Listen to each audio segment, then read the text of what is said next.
Hi, it's Wendy here. I'm here today to just share with you some side clusters. I've still got a few bits in my box. If you remember, I nearly emptied this box, and I put them all in this little album that I'd made. It was a photograph album, and I just stuck pockets on to house a lot of my ephemera. Then I just keep this on the shelf at the back of me, and I can just reach out for it. And there's just a few little bits left in the box, and I really do want to get these used up. So instead of just making flat clusters, I thought I would make ones that clip on the side of the page and just hold clip on with a paper clip. So that's how they are, and these came about because I'd been doing some folios and I had all these offcuts of brown card, so I just tore the edges and they were already folded, so I just used the fold where they were and then decorated them up with bits out of the box, and they can just slip onto your page. Let's just pretend that's a page in a journal, and put the paper clip on, and that can stick out over the side of your page, and then you could just tuck an envelope or a journal, folded piece of paper, and you've got one on each side. So it's just a way of using the bits up really. And there's another one, and I have all the paper clips, or dangles rather, ready. I will link the video that I made these. See, there's a paper clip, but I don't want one like that because that would hide the cluster. So it's just these sort of dangle bits like this, and they just hook onto a paper clip. So, and they can just hang off the side of your page. So I'll just keep those few out, and let's just make one of these. That's a bigger one, like that. Great way to use your scraps of paper as well. Let's just put that one on there. And this is just my type of crafting. I just love anything like this. Let me just get some more pieces. This is, let's just use this one. See, I like the torn edges, then I can ink them. This is an eyes ink pigment, and it's just brown. It's not terribly wet or strong, if you know what I mean. It's on its way to drying out, I think, but it's still usable. So I'll do one side, just choose some papers.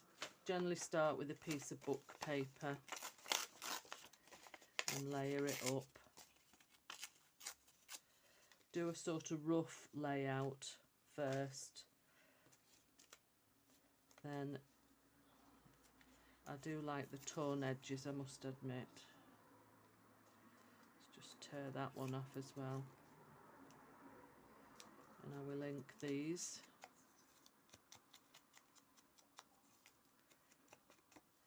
It's nice to get back into my craft room, I must admit. When I was away, I did take some bits with me.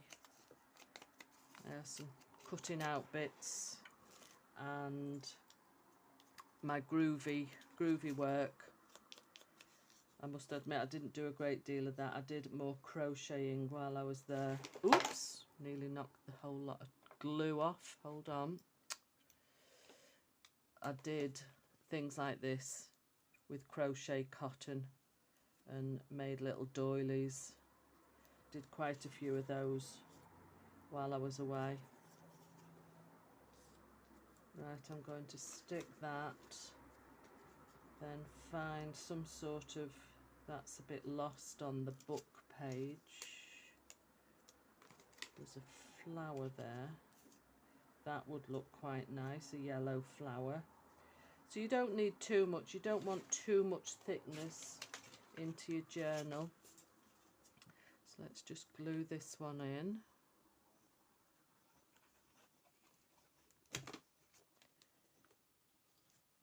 Like that.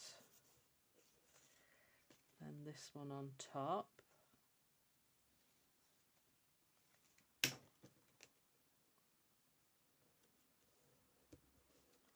Before I stick the flower on, I'll just see if there's anything else I want to put on before I stick that down. I've got some numbers. I think these are from Artie Mays. There's little words there. Seedling. It's not really a seedling, is it?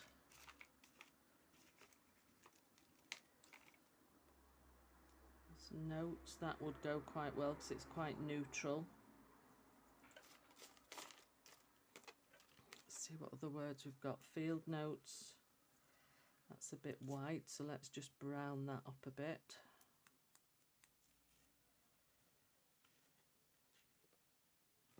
Right, I think that will be okay. Just ink the little edges of this one. So I do one side first and then I turn it over and put something else on the other side.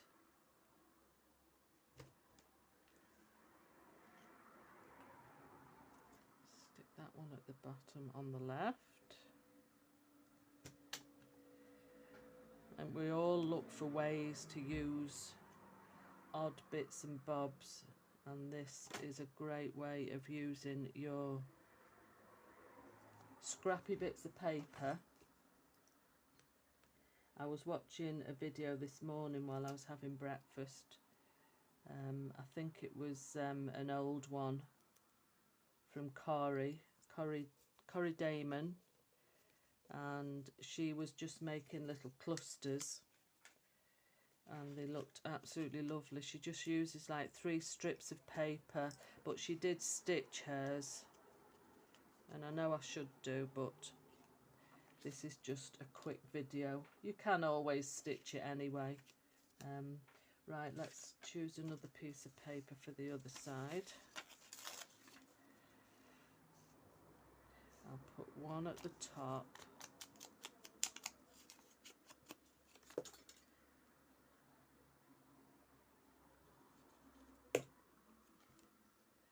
I've got loads of stuff like this, these dangles.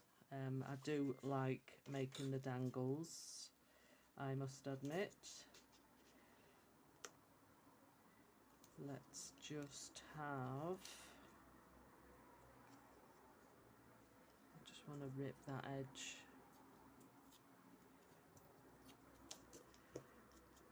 I don't know why, I just don't like straight edges. Maybe it's just me. Let's put it down there, and I'm thinking that could go there, but we want something.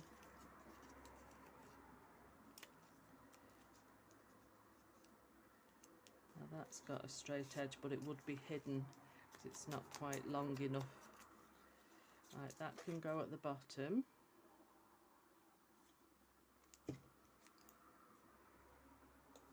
Like so. Then we could put a piece of this, I think it's dressmaking pattern. See there, that's too big, and that's rubbish. See if I can ink the edge of this. It's a bit shiny, this paper. If we put that, yeah, what I'm going to do is put some glue on here, then scrunch this up. There's a piece of sellotape on there, so I'll bin that piece.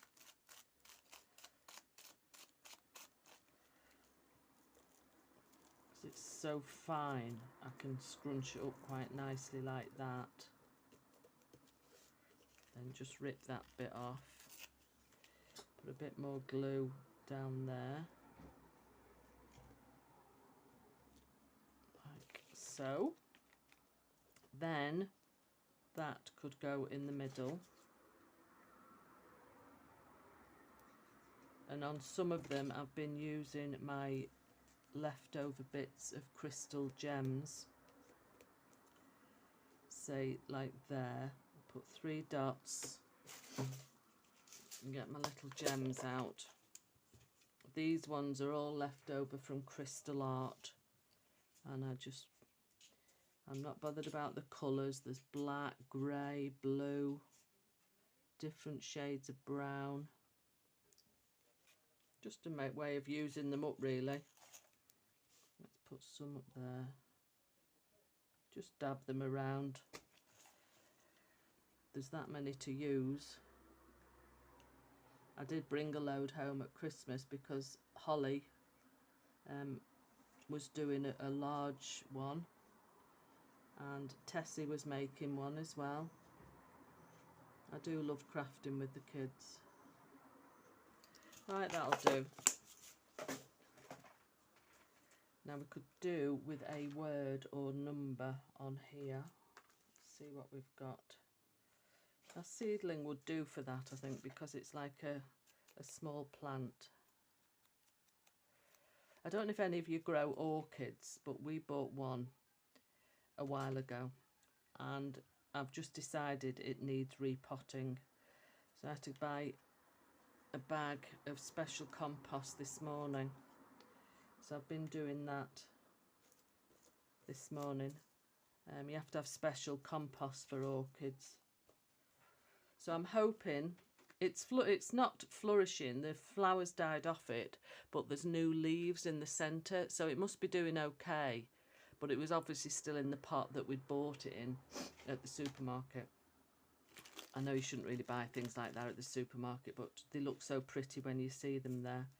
And so I repotted it, so I'm hoping now it's going to flourish. I know what I could do with on there, just something where the paper clip is going to go over. Yeah, I could do with,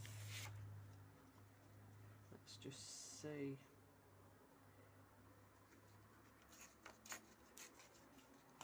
That'll do it, I think.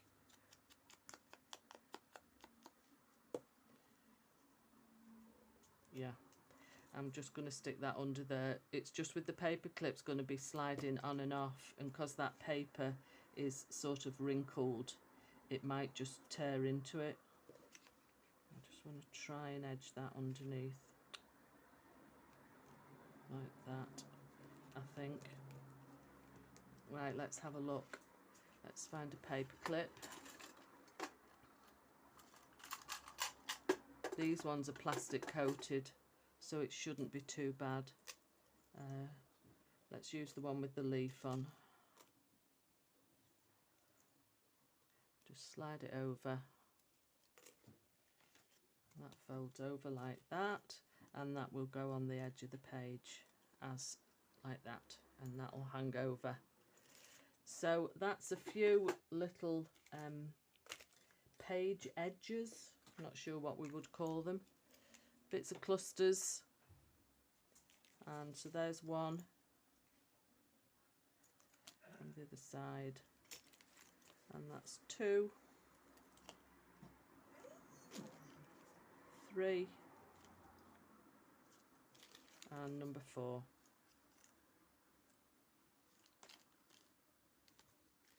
Okay, thanks for joining me today, and I shall see you all next time. Bye.